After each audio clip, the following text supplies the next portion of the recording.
other events this coming week.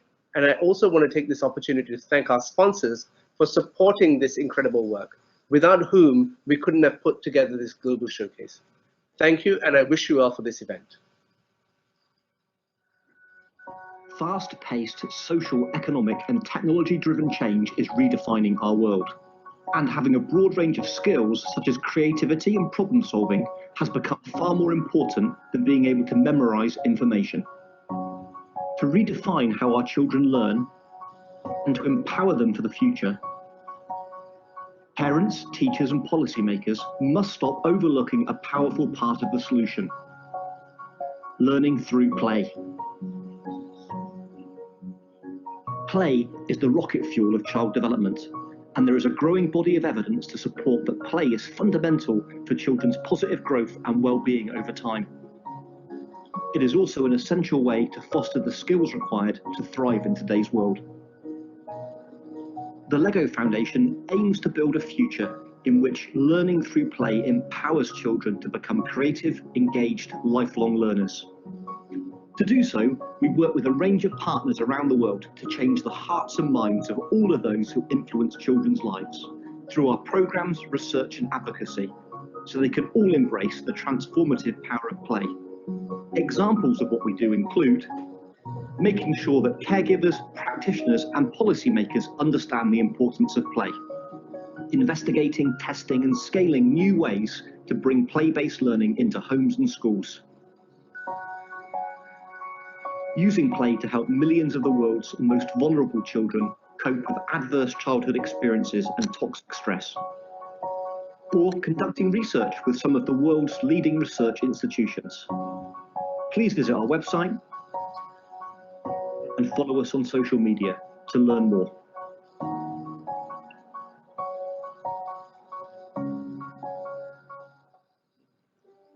Language connects us all. It's how friendships are formed, ideas are shared, and lessons are learned. Language is how we find understanding and express love. It's how we communicate our successes, both big and small. It lays the groundwork for learning and growth. And for an increasingly diverse student population, it can be the key to achievement in school and beyond. That's why Rosetta Stone Education is dedicated to language and literacy. We offer solutions designed to support teachers and their emergent bilingual students, recognizing and celebrating the knowledge, culture, and languages they bring to our classrooms. Our products are founded on the adaptive blended learning model for individual needs, continuous progress monitoring for better learning outcomes, and culturally responsive pedagogies for more inclusive classrooms. With solutions aligned with proficiency standards, we support language learning while exploring academic subject areas, paving the way to better outcomes. Because for all of us, language is everything.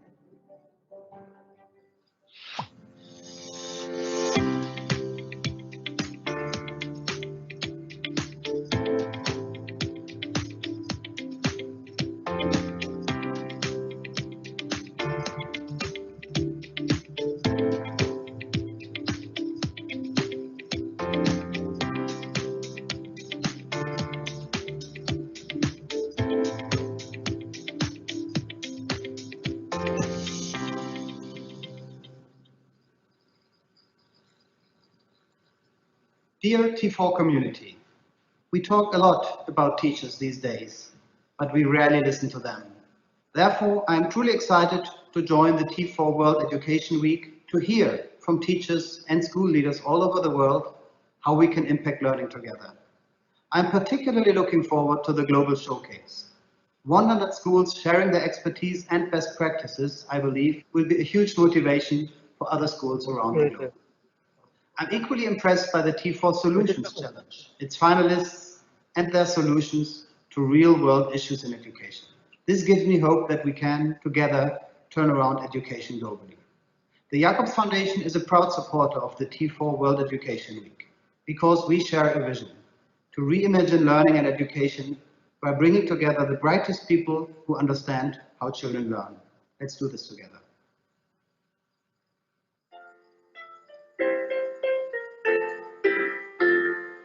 Hail MGP as we pledge today our love and loyalty forever. Guide of our youthful days, we will always honor thee. Alma mater and nation we will serve. Assalamualaikum, good day and warm greetings to all. And to all teachers, happy World Teachers Day. Welcome to Official 2020 Global Showcase School, a special program that showcases 100 schools from around the world, sharing their story of quality education in pursuit of SDG 4. Viewers, you are viewing a showcase for Methodist Girls Primary School, or MGPS, from the Pang state of Malaysia, a beautiful and peaceful multi-racial country located at the Southeast Asia. Today we have 4 panelists who will be sharing their experiences and thoughts about today's session entitled Safeguarding MGPS Cultural Traditions. But before that, few reminders to all. The platform for today's online showcase is Microsoft Teams. Should you have any questions, do leave the questions in the chat box, and the Q&A session will be opened after all panelists done with their presentation. That will be approximately 15 minutes before the session ends. And don't forget to reach us at #WorldEduWeek and share your views about us. My name is Elizabeth Sakhatin. I am the principal of the Methodist Girls Primary School, Kuantan, Pahang. Methodist Girls Primary School, MGPS, is a missionary school which is partly funded by government. The school is located in the heart of Kuantan City.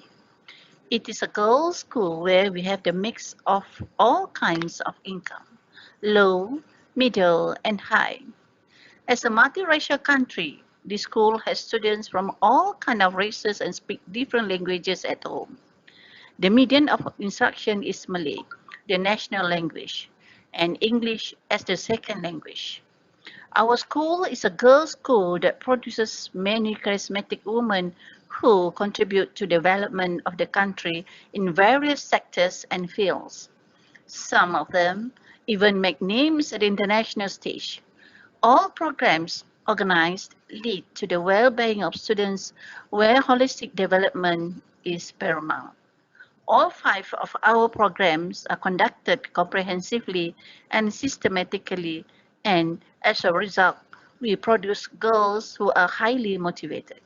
Our school is a girls' school that excels in almost all areas of curriculum and co-curriculum. We believe that empowered girls will become empowered women who will empower more girls. Thank you to Puan Noraziza Sabarudin, the principal of Methodist Girls Primary School.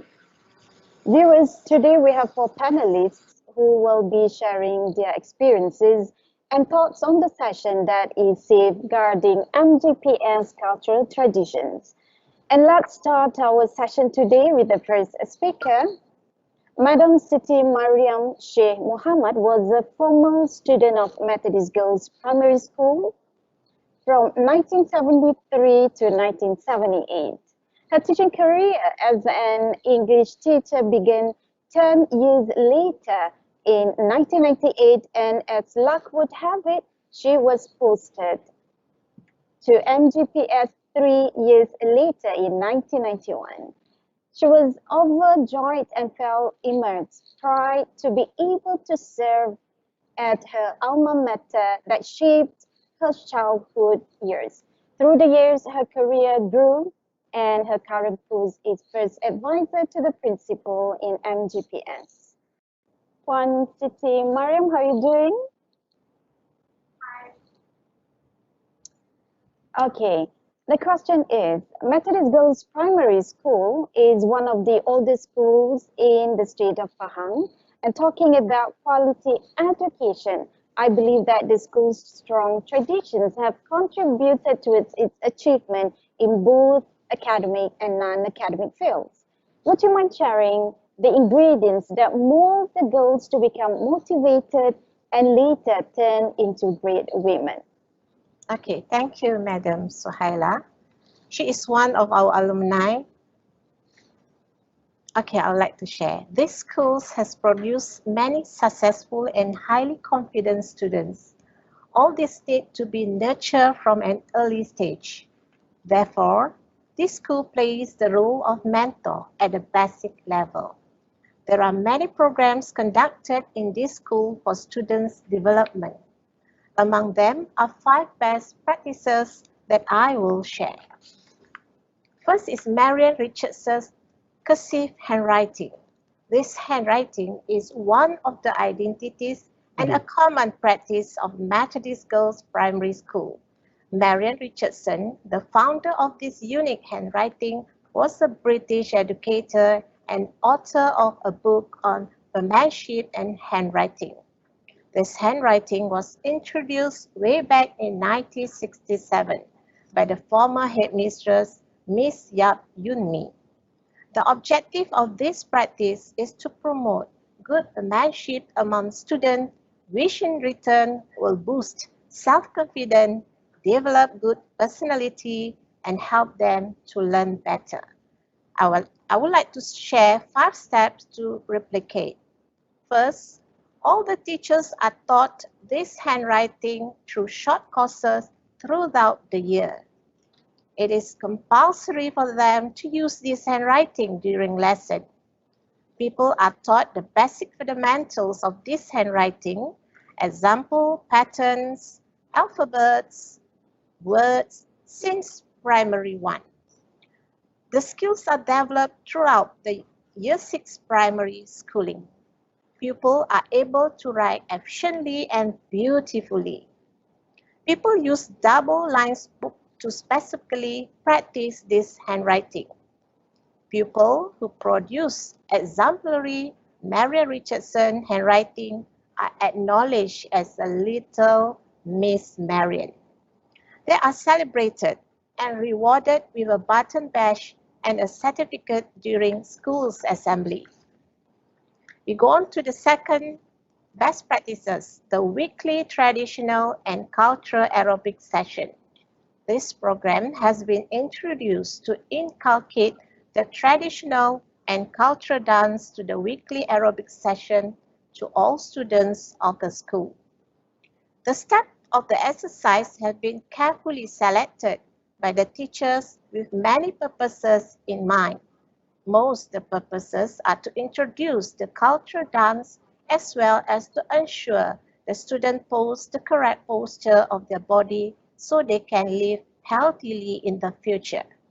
This international award-winning program has been recognized by the SUMYO in 2050, in which they claimed the first prize among over 100 entries throughout Southeast Asia. So I'd like to share 5 steps to replicate. First, selection of the song. Normally we focus on traditional song, and then we decide the steps and movement, focusing on traditional movement, example joget, samping, or sumazau. Training of trainers to produce students coordinator. Students assemble in the field and perform the activities conducted by the coordinator every Tuesday for 50 minutes.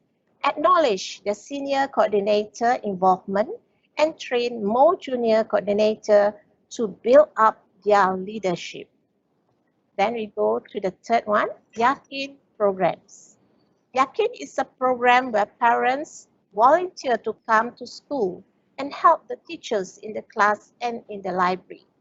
The word yakin, which means confidence, refers to the impact of the parents' help the pupils, which may increase their confidence in simple reading to presenting speeches. As time goes by, this program has widened the activities which where we have parents who volunteer to help during extra co-curriculum activities and also sports. Some even come to provide free breakfast to a special group of pupils, which somehow motivates the pupils to come early to school. This program shows that positive parents' engagement in school helps to enhance the performance of the pupils. So I would like to share 5 steps of replicate this program. Okay, first you have to distribute a special form during a parents-teacher meeting. Parents who are interested must fill this particular and feel they are willing to be involved. 2, we collect the form and identify the volunteers. Then we conduct a meeting among the volunteers. During this meeting, the school will explain the objective and the expectation from this program. Parents' suggestions and new ideas are welcome. Form a timetable to schedule for the volunteer to ensure continuous involvement. Now we go to the next, for that, acknowledgement to the volunteers' effort from time to time. These volunteers are usually given a special treatment from the school as our appreciation to their effort. Now we go to the next one, alumni matters. The success of any schools can be measured by the contribution of the alumni to make the world a better place. And MGS has quite an impressive list of alumni who have made a difference in their respective fields. There are many reasons alumni come back to their alma mater: to show appreciation for the education and the development the schools provided them, to provide others with a similar experience, and to stay connected to the school community. We value our alumni, not only as advocates of the school, but as a part of MGPS family. Alumni Matter is a program where we display pictures, biodata, and success story of our alumni. This is to inspire our girls to believe that if the senior could attain that level of prominence, so could they. From time to time, the alumni are invited to share their respective journey to the pinnacle with the girls. Our alumni also connect with the girls and share their expertise and best practices in the given field.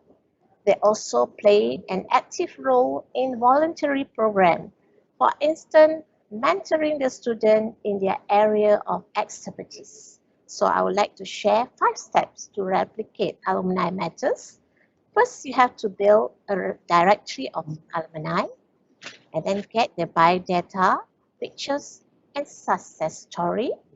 Display at the ideal personal corner and sort their expertise, and volunteer come to school and share their expertise, mentor students, and also give motivation talk. We come to the last, MGPS Nice, a program by MGPS Library.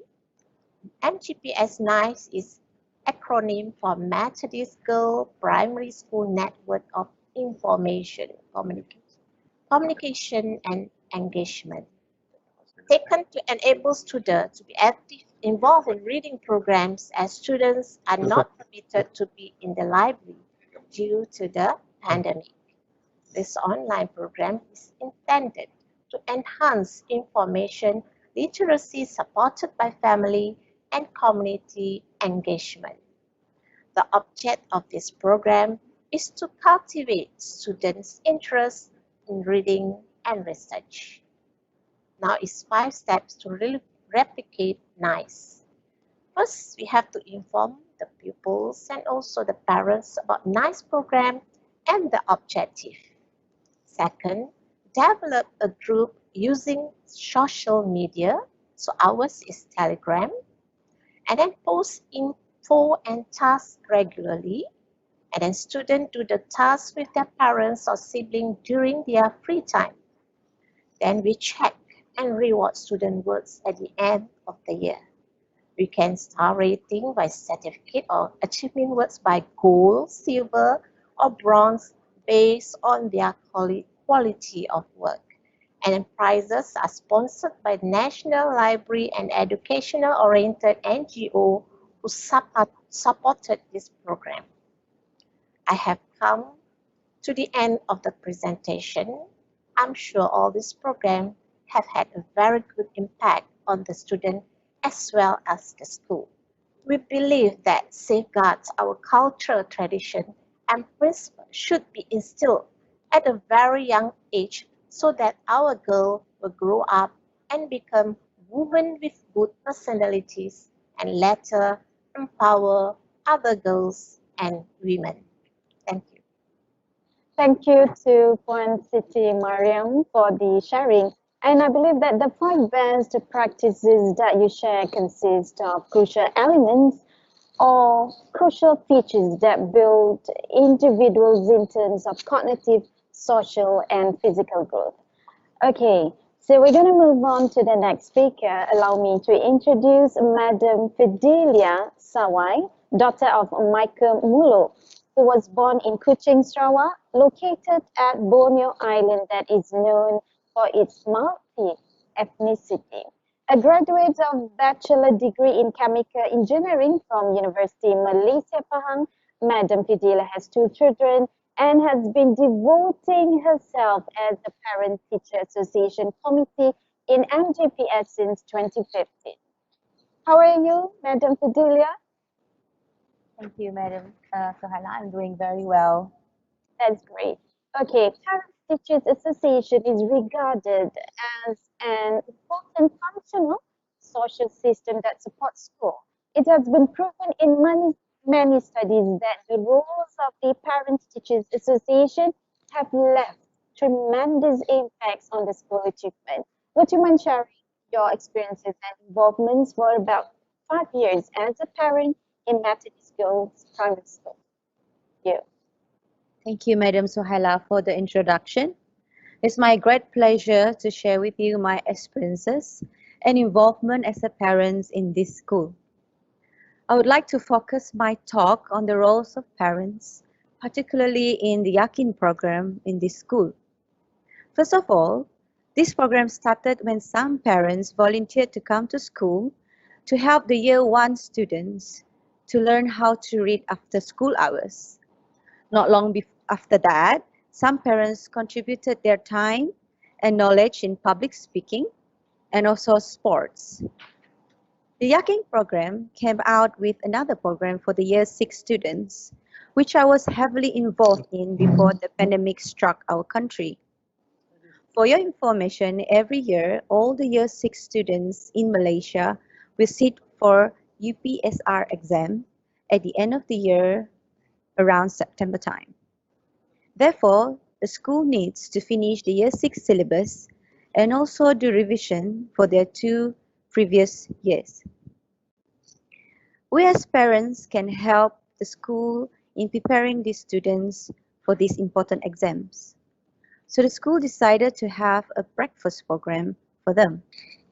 Every morning, parents who are free will come and prepare breakfast. It can be cereal with milk, toast, or noodles. It depends on what we think is a good breakfast for them. I had good time spending the early morning with other mothers who also enjoyed preparing breakfast for these students. The joy and excitement shown by these students when breakfast was served was priceless. Parents can also help by funding this program to help us buy what we need. We don't set how much they should contribute. It is up to them. We are doing our best not to ask for funds from the Parent Teacher Association. One of the best things about this school is the parents are very generous, and we as PTA committee members really appreciate whatever contribution we receive. During the UPSR exam, the parents will also prepare some small bites between the students' break and give them moral support. I believe parents play a very important role in helping the school to prepare students for their exams. When teachers, parents, and students work together, we can build a very strong society. We are not to find fault, but to become a better person as a parent, teacher, or student. Before I end my talk, you can find me on Instagram with the username Fidelia Sawai Michael. Thank you. Thank you very much, Madam Fidelia. I'm sure you treasure the moments more with the school and kids rather than the money and energy that you spend. Okay, we're going to move on to the next speaker. Allow me to introduce Madam Chandra Kala V. Raman. Madam Chandra Kala is an alumni of NGPS. She has wide experiences in teaching and learning for almost 30 years. Being a retiree, Madam Chandra is still active in contributing back to the nation by being the chapter's director of Malaysian English Language Teaching Association, or well known as MELTA. MELTA is an independent and non-governmental organization. Her roles are working hand in hand with the schools or any educational institutions that aim to enhance the use of English language. Hello, Madam Chandra. How are you doing? Okay, so that's great. Madam Chandra, how do you see the roles of NGOs and alumni in supporting schools and educational institutions towards establishing quality education? Well, thank you, Suhaila. Let me begin my sharing based on the question. Schools and educational institutions are always in the pursuit of offering the best education to their students and learners. They envision that all their students and learners on their premises will be recipients of this quality education that they offer. However, these schools and educational institutions have limited resources, and learners are from different social backgrounds. Hence, there are always gaps and hiccups in this pursuit for establishing and providing quality, equitable education for all by these schools and educational institutions. NGOs and alumni are individuals or groups of individuals who contribute to common good. They have with them expertise, experience, influence, real-world contacts, funding, provisions of facilities and utilities, and so on. Thus, collaboration and partnerships with NGOs and alumni will help narrow or close the gaps encountered by the schools in their aim or going forward for quality education. NGOs and alumni represent different fields of interest and concerns. There are NGOs for environmental challenges, for poor and needy, for social issues, for education, and for disaster relief aids, and so on. When an alumni steps into a school and into a classroom to support teaching and learning, when an NGO moves into the school to support poor and needy children, the school is already on a platform towards providing equitable education of no child left behind and education for all. Likewise, when NGOs spearhead projects on environmental changes and social issues, whereby values of care, concern, responsibility, accountability are nurtured and emboldened, then the schools and institutions are already placing themselves on pathways of offering lifelong learning opportunities for all the students, learners involved, developing them into global citizens with conscience. This is the quality education that all stakeholders seek to invest. To enable equitable, inclusive education to thrive, the schools distinctly need to establish a character and a culture of appreciation for partnerships and networking. This school character and culture refers to adopting management practices and communicational skills to concretely translate and transform NGOs and alumni support into the mainstream systems within the school so as to build a whole school immersion and ownership scenario. In conclusion, schools' pursuit for quality education that is equitable, inclusive education and lifelong learning opportunities is much assured with continuous engagement, collaboration and partnerships with alumni and NGOs as well as other agencies too. Thank you. Thank you, Ms. Chandra, for your sharing. Apparently, the rules of partnership with NGOs and alumni are crucial in supporting the progression of schools or educational institutions. We're going to move on to the last speaker. Allow me to introduce Madam Mazna Binti Mazlan.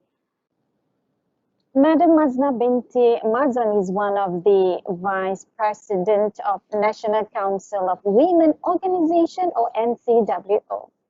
She coordinates activities for the East Coast Zone in Peninsular Malaysia, and CWO is a consultative, advisory and non-political body that commits to advocate and promote women and children well-being.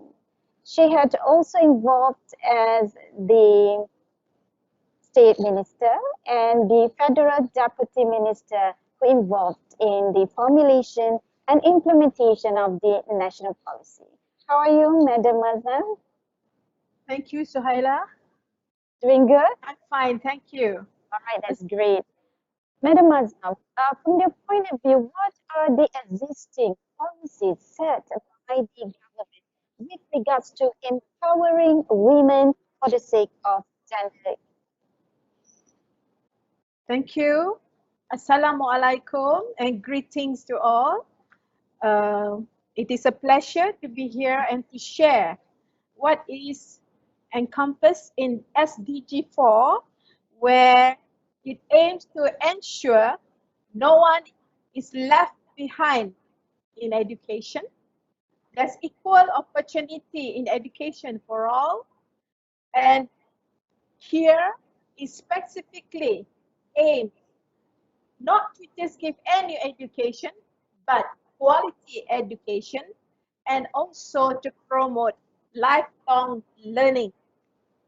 So let me first talk on the impact of education in Malaysia. I just run through some of the achievements that the country has something to be proud of, where we find that Malaysia has a population in 2020 of about 32.8 million, and out of these 50.7% are male and 49.3% are women. So if we do not empower women, if we do not educate women, it will be a loss to the nation in terms of human resource development and opportunities to develop by half of the population in the country. And as the saying goes, you educate a woman, you educate a generation. And education plays a very important role where you don't only acquire academic skills development, but you also acquire life skills, a character building, inculcate good values, and learn to cooperate and collaborate and to work together as a member of society.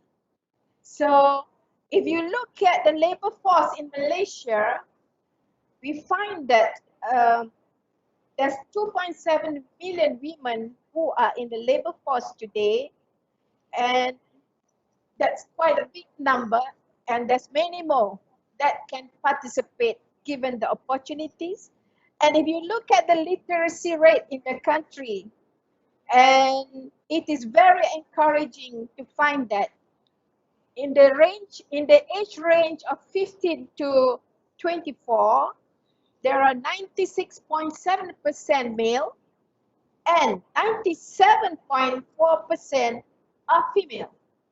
And in the age range of 25 to 64 years old, we find that there are more men, slightly more men, 97%, and 96.3% are women. And if we look at the education enrollment, it's very interesting to see that women seems to do better, and the numbers of women are higher, whether it's in primary, secondary, or the tertiary level. At the primary level, you find that 98.2% women are enrolled compared to 97.6% of men. And in secondary, also we have 94.2% women and 89% male. And at the tertiary level, it is so encouraging to see we have 50.3% female and only 37.8% male. And women has also made a very good progress in some of the fields of study, such as social science, where it includes law and business. We have 31% are women already and in that area compared to 38.6% men. And women is also doing very well in science, where they are in the maths and doing maths and computer science. In fact, there's more women here than the men. And so the figure goes on, which shows that women are doing very well in education in the other fields. But the most significant achievement for Malaysia as a country, because Malaysia is only about 60 years old, where we are historically considered, we gained independence for only 60 years, but we already have the Ministry of Women in 2009, and we have the policy to empower women the same year with a guideline for development for the women, for them to monitor and to support and encourage, where it is to integrate or to mainstream women. The policy wants to mainstream women into development, empowering women, and it provides a structure and mechanism in all sectors, and the government also evaluate and monitor women's performance, especially in all sectors of development, women at decision-making positions, and other aspects of development. Now, last but not least, SDG 4 talks about lifelong learning, and one of the ways of acquiring this opportunity is by women to continue learning, to continue socializing, to continue to become volunteers, and to continue to empower themselves. And one of the platforms is through the non-government organizations, through organizations that provide them platform where they can develop themselves and gain from the experiences and the learning that will benefit their family, the community, and the nation. And I am from non-government organization that is called the National Council of Women Organizations, that empowers women and it embraces women in all organizations as members, where they collaborate and they together advocate for changes, and they also fight for women's rights, fight against women against violence, and also act as advisory and consultative capacity to the government and other women's organizations. So NGO will offer women further experiences and opportunities to empower themselves. Thank you. Thank you so much, Madam Mazna, for the sharing. And I'm sure that the sharing that you have shared just now has shown the link between policy and its implementations with regards to quality education and gender equality for the sake of women and children. Thank you so much. And to the viewers, we have listened to all of the speakers. We have listened to all of the presentations on safeguarding MGPS culture traditions. So now, as what promised, we are going to open for the Q&A session. It so happens that you do have questions, so you can ask after this.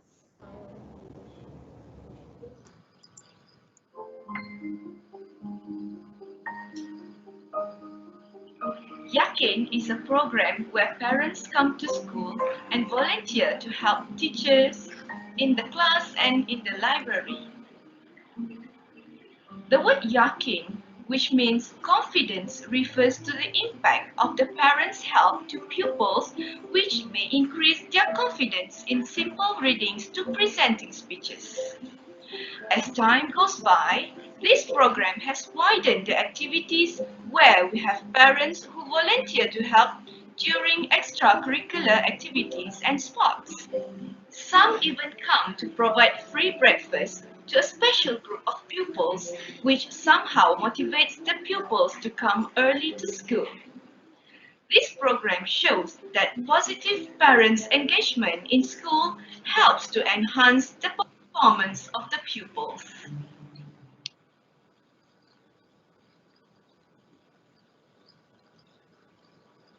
Hello everyone, I am Aino Haryati Ibrahim, MGPS class of 1978.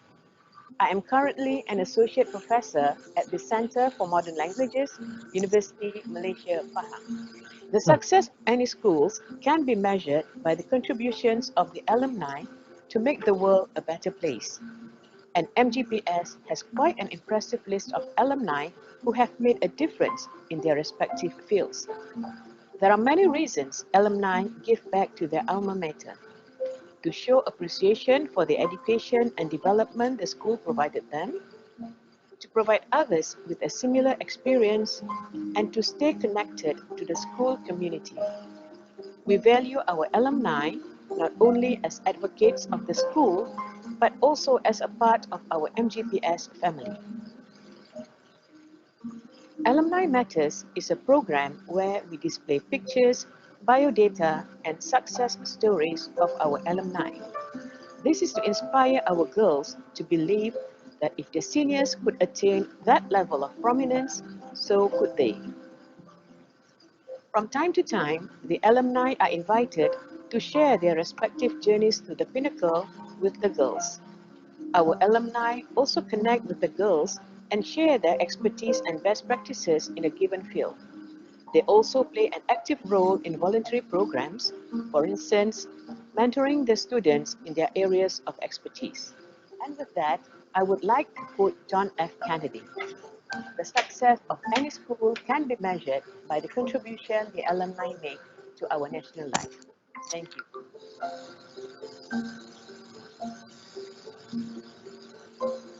Hello, I'm Anita Sunani Rashid from Methodist Girls Primary School, Malaysia. Mary Richardson cursive handwriting was a common practice since the 60s. Mary Richardson handwriting is simple, legible, and easy to learn. Promoting good penmanship among students is our aim, which we hope will help in developing good personality and better learning. Teachers are best role models for the students as they can apply it during their lessons.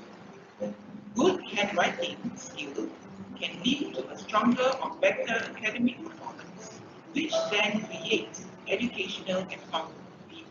That this important element, which is passed down through generations, will be a foundation for the students' development towards productive adults. Hi, I'm Nujanga Binti Omran. I'm in charge of traditional and cultural aerobic activities and programs in this school.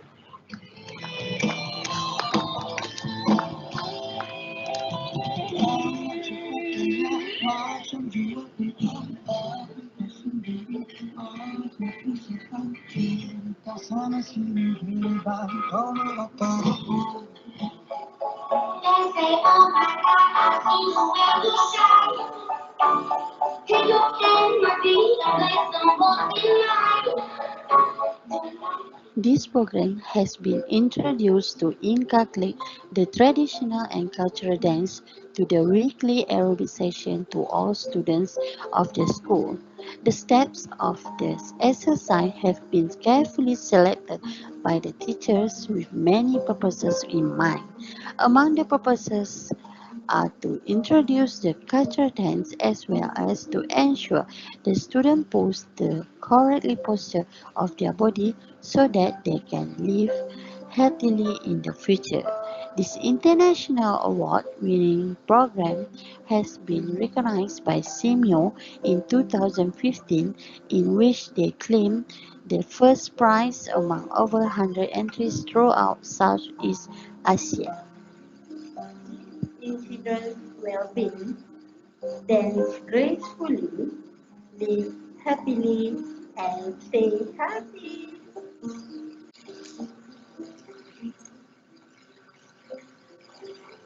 Hi, my name is Nurjahan Sultan. I am the teacher librarian of Methodist Girls Primary School, Kuantan. I am also an alumna of my alma mater. My program, named as MGPS NARS, is the acronym for Methodist Girls Primary School Network of Information, Communication and Engagement. It is an initiative taken to enable students to be actively involved in the reading programs as students are not permitted to be in the library due to the pandemic. This online program is intended to enhance information literacy supported by family and community engagement. The objective of this program is to cultivate students' interest in reading and research. If you are not allowed to be in the library, let the library come to you. Welcome to Nice Talk. That's great. Those are the 5 best practices in Methodist Girls Primary Schools, Marian Richardson Cursive Handwriting, Weekly Traditional and Culture Aerobic Session, Yakim Program, Yakim means confidence, Alumni Matters, and last but not least, MGPS NICE, or Schools Network of Information, Communication and Engagement. Thank you so much. Okay, now we are going to open for the Q&A session. Should you have any questions, all right, so you may post your questions at the chat box. All right, so let's see. Yeah, okay. We have one question, all right. So I think these questions is best to be answered by Puan Siti Mariam or Madam Siti Mariam. The question is, how do you maintain the Marian Richardson handwriting for the kids in your school? Puan Siti Mariam. Okay, thank you. Okay, Marian Richardson cursive handwriting was introduced in 1967, almost 53 years, and yet until now we're still practicing it. So how to maintain the Marian Richardson handwriting? So for sure we need a highly inspiring leadership, which they want all the good programs to be maintained. So fortunately, all the headmistresses in MGPS were really motivated and they want the students to be a good students. And the most important thing is these programs have to be continue.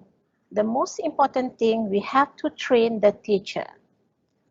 Train the teacher, new teacher, or those who come to the school, we have to train them to make sure that they can train their students. Okay, thank you. Thank you so much, Puan Siti Mariam. I can still remember during my time, I love this Mariam Richardson's handwriting. It's so neat, it's so beautiful. I'm sure that other MGPS alumni, they love and they adore these moments too. Okay, so we are waiting for more questions, all right? It so happened that, all right, okay, so there's one question here.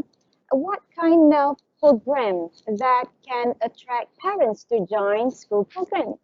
I think Madam Fadila, would you like to answer this question? Thank you, Madam Sohaila. Well, I'll try my best to answer this question. Okay, normally the parents like to be involved in something that is fun to do, like decorating the classrooms, and also the Children's Day, where we invite the parents to come and ask them to provide food, or especially for after decorating the class, we have food. That is the best thing in Malaysia because we love our food. So that's how we can attract parents to join the school program. It's fun, and we spend our time together as parents together, getting to know each other. And the third one is food. Okay, thank you, Madam Fidelia. Thank you so much for your responses. Yeah, I do agree with you. The relationship that the schools and the teachers have, that is very much important. That is also one of the reason or the factor to attract parents to join the schools programs.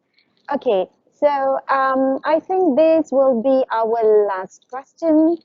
What is the role of NGOs in helping schools? So, Madam Chandra, would you like to answer the role of NGOs in helping schools to you? Okay, here I would like to take on and cite examples rather than giving a list of how they can help. Because when this, for MGPS, one of the main area that supported the development of MGPS by itself, and as we listen to all that has been said, there is this quality education going on, and much of this has been happening because of their partnerships and networkings. And the NGOs and alumni, when they moved in various capacities. They provided expertise. There were experienced teachers. There were qualified lawyers, qualified doctors, professionals among the NGOs. And when they came in with this kind of professional capacity, and when they conducted talks, they were actually motivating the students. Likewise, NGOs with their support for funding is able to support schools to close the gap between the rich and poor, and even the social hierarchical levels between students, such that all students are in a position, have access to all that is offered by this school in terms of quality education. Alumni are also have with them expertise to meet the future world requirements of digitalized learning. And so when these NGOs start into these schools, the schools are always up and about at a level, at an operational level that will inevitably bring about quality, equitable education to all the students. That's why NGOs and alumni are indeed the most important partnerships that schools can rely upon for their own efforts in providing equitable education for all students. Thank you. Thank you so much, Madam Chandra. I totally agree with you. Those are the rules of NGOs. Okay, viewers, participants, the integrated functions and roles of schools, teachers, and parents, partnerships with NGOs, alumni, supported by the government's policy, made great ingredients to the school's holistic achievement. We talk about quality education and we talk about what made quality education. In addition to that, the cultural traditions portrayed by Methodist Girls Primary School highlight its role in working for gender equality and partnership, in which that will respond to SDG 5 and SDG 7. And I think that's about time that we have for today for this session. And before the session ends, I would like to take this opportunity to thank all speakers. We have the first speaker just now, Madam Siti Mariam. Second speaker, Madam Fidelia. Third speaker, Madam Chandrakala. And last but not least, Madam Masna. In addition to that, thank you so much to Madam Noraziza Sabarudin, the principal of Methodist Girls Primary School, and not to forget the technical team. And I suppose that we should also highlight this point. Thank you so much to Madam Nor making this session a reality and for making MGPS list as one of the 100 schools from around the world that share its best practices in pursuit of quality education. And my last note, empowered girls will become empowered women who will empower more girls. Thank you. Thank you.